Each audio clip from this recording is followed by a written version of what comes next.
Hi అండి, అందరికీ నమస్కారం. ఓం శ్రీ మాత్రే నమః. ఓం శ్రీ గురుభ్యో నమః. ఈ సంక్రాంతి పెద్ద పండుగకి తొలి సంకేతం.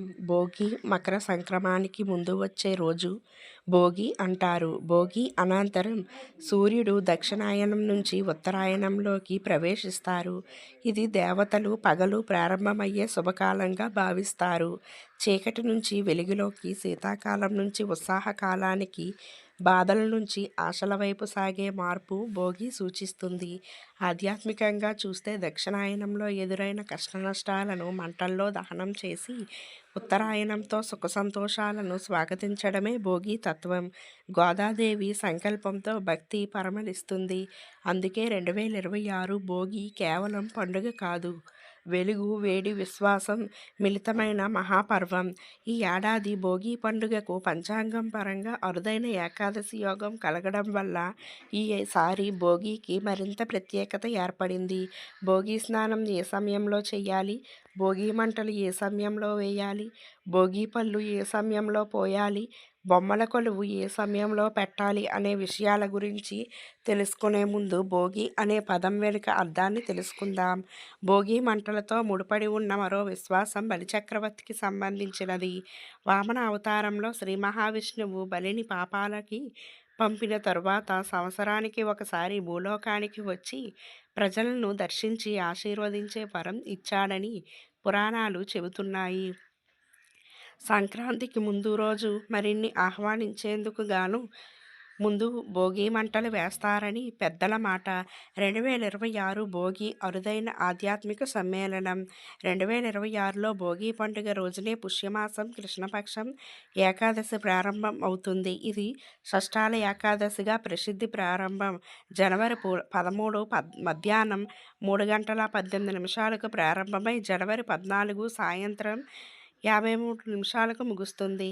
భోగి పండుగ షష్ఠాల ఏకాదశి ఇది కలవడం అత్యంత అరుదైన యోగమని పండితులు పేర్కొన్నారు. ఈ కారణంగా 2026 భోగి సాధారణ పండుగ కాకుండా మహా విశిష్టమైన దినంగా నిలుస్తుంది.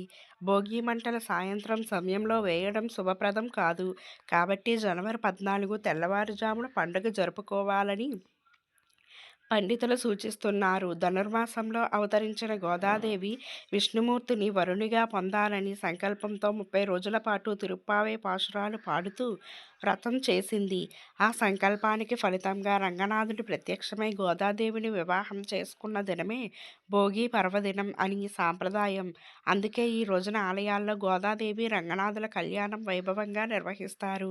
భోగి రోజున వచ్చిన షష్ఠాల ఏకాదశి సందర్భంగా ఆచరించాల్సిన నియమాలకు విశేష ప్రాధాన్యం ఉంది. ఉపవాసం లేదా సాత్విక ఆహారం తీసుకోవాలి. నువ్వుల నూనె లేదా నువ్వుల పిండితో అభ్యంగన స్నానం చేయాలి. స్నానాంతరం నువ్వుల నూనె కలపడం, నువ్వులను ఏదో ఒక రూపంలో సేవించడం నువ్వుల దానం శని ప్రభావం నుంచి బయటపడేస్తాయి. పల్లెటూరులో చలిదుప్పటి కప్పుకున్నాయి. మంచు పర్వతాలు గ్రామాన్ని దాచేస్తున్నాయి. అందుకే ప్రకృతిలో ప్రతిదానికి ఒక యాక్షన్ ఉంటే దానికి రియాక్షన్ కూడా ఖచ్చితంగా ఉండే తీరుతుంది. చలికాలం అందాన్ని వీక్షించాలి, కానీ అదే చలి ఎక్కువైతే ఆరోగ్యానికి ఇబ్బంది తప్పదు. అందుకే మన సంస్కృతి సాంప్రదాయాలను పండుగలతో జోడిస్తారు. అందులో చాలా ముఖ్యమైనది సంక్రాంతి. 2026 భోగి పండుగకు ఉన్న అరుదైన విశిష్టత ఏమిటి? ఏకాదశి తిథి కూడా కలిసి వస్తున్న ఈ రోజున నువ్వుల స్నానం మరియు ఉపవాసం ఎందుకు చేయాలి? పూర్తి వివరాలు. తెలుగు లోగిళ్లలో సంక్రాంతి సంబరాలు మొదలయ్యాయి. ఈ ఏడాది జనవరి 13న జరుపుకోబోయే భోగి పండుగకు అత్యంత అరుదైన ఆధ్యాత్మిక విశిష్టత ఉంది. పండితుల లెక్కల ప్రకారం ఈ ఏడాది భోగి పండుగతో పాటు షష్ఠాల ఏకాదశి తిథి కూడా కలిసి వస్తుంది. ఇలాంటి అరుదైన యోగం మళ్ళీ 2040 వరకు రాదని జ్యోతిష్య నిపుణులు చెబుతున్నారు. బగ అనే పదం నుంచి భోగి వచ్చింది. బగ అంటే మంట లేదా వేడి అని అర్థం. భోగి రోజు వేసే మంటలు కేవలం చలిని తట్టుకోవడానికి మాత్రమే కాదు, వాటి వెనక గొప్ప ఆరోగ్య రహస్యం ఉంది. గాలి శుద్ధి. ఆవు పేడ పిడకలు కాల్చడం వల్ల గాలిలోని సూక్ష్మజీవులు నశిస్తాయి. నాడుల ఉత్తేజం. రావి, మామిడి, మేడి వంటి ఔషధ గుణాలున్న చెట్ల బెరళ్లను ఆవు నెయ్యితో కాల్చడం వల్ల వచ్చే గాలిని పీల్చడం శరీరంలోనికి 72,000 నాడులకు మేలు చేస్తుంది. సూర్యుడు దక్షిణాయనం నుంచి ఉత్తరాయణంలోకి ప్రవేశిస్తాడు. ఈ సమయంలో ఉష్ణోగ్రతలు బాగా తగ్గి చలి తీవ్రత ఎక్కువగా ఉంటుంది. ఈ చలి తట్టుకునేందుకు భోగి మంటలు వేయడంతో సంక్రాంతి పర్వదినాలు ప్రారంభమవుతాయి. ఈ రోజునే భోగి పండుగగా జరుపుకుంటారు.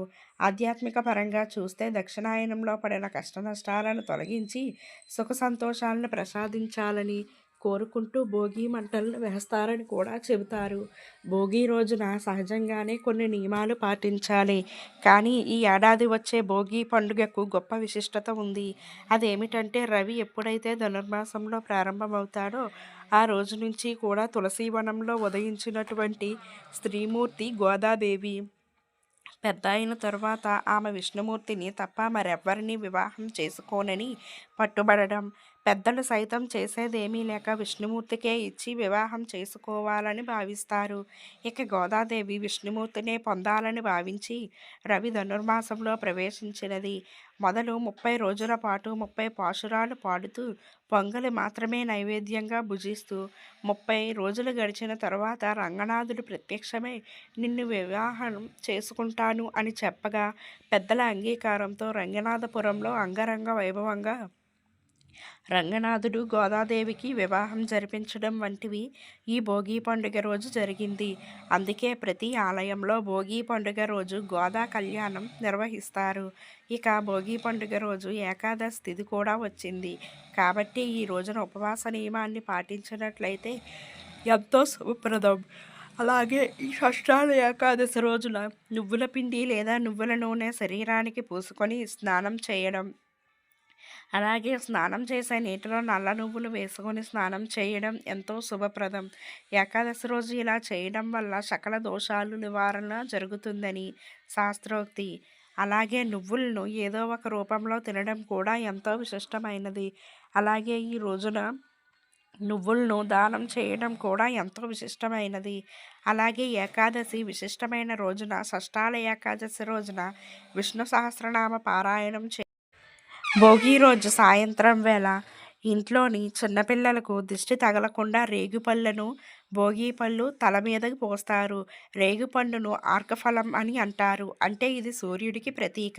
ఈ పళ్ళను పిల్లలపై పోయడం వల్ల సూర్యభగవానుడి అనుగ్రహం కలిగి వారికి ఆయురారోగ్యాలు లభిస్తాయని, దృష్టి దోషాలు తొలగిపోతాయని సాంప్రదాయం చెబుతుంది.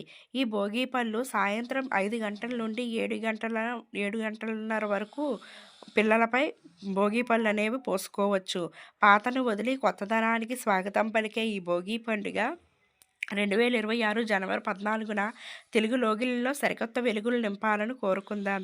జనవరి 14వ తేదీ సూర్యోదయానికి ముందే నిద్రలేచినప్పుడు విష్ణుమూర్తిని స్మరించుకోవాలి.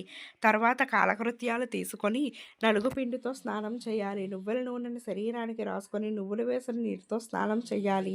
నువ్వులను పేస్ట్ చేసి శరీరానికి రాసుకోవాలి. ఆ రోజంతా ఉపవాసం ఉండి మరుసటి రోజు జనవరి 15న విరమించాలి.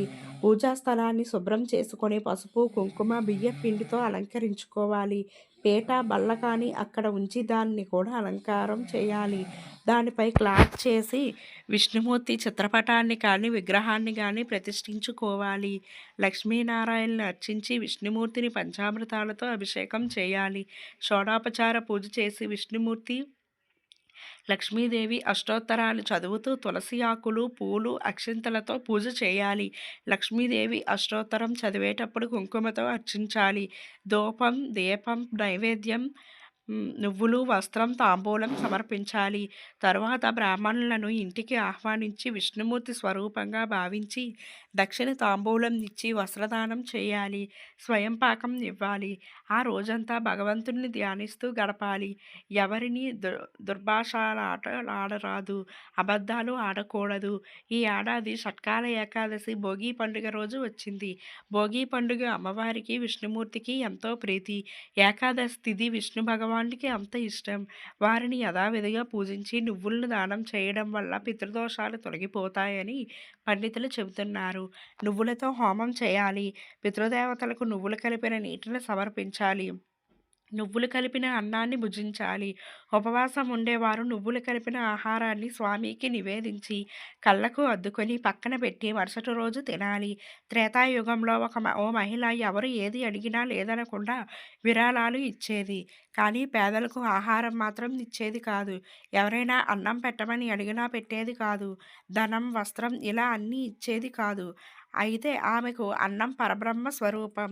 అన్ని దానాల్లో అన్నదానం గొప్పది అనే విషయాన్ని తెలియజేసేందుకు శ్రీకృష్ణుడు బిచ్చగాడి వేషంలో ఆహారం కోసం ఆమె వద్దకు వచ్చాడు.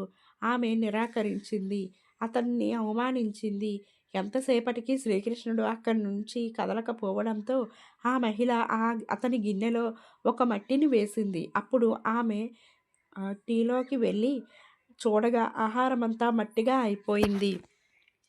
ఏది చూసినా మట్టిగా మారింది. ఇలా కొన్నాళ్లకు ఆమె ఆరోగ్యం క్షీణించింది. ఇలా కొంతకాలం గడిచిన తరువాత పుష్యమాసం కృష్ణపక్షం ఏకాదశి రోజు శ్రీకృష్ణుడు ఆమె కలలో కనిపించి ఆమె చేసిన తప్పును గుర్తు చేస్తూ షట్కాల ఏకాదశి నాడు పేదలకు అన్నదానం చెయ్యమని సలహా ఇచ్చాడు.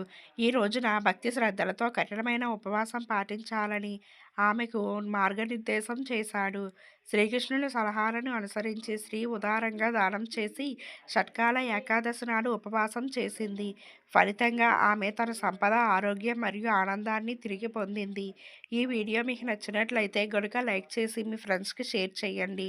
అలాగే మరిన్ని వీడియోస్ కోసం మన ఛానల్ను సబ్స్క్రైబ్ చేసుకోవడం మాత్రం మర్చిపోకండి. ధన్యవాదములు.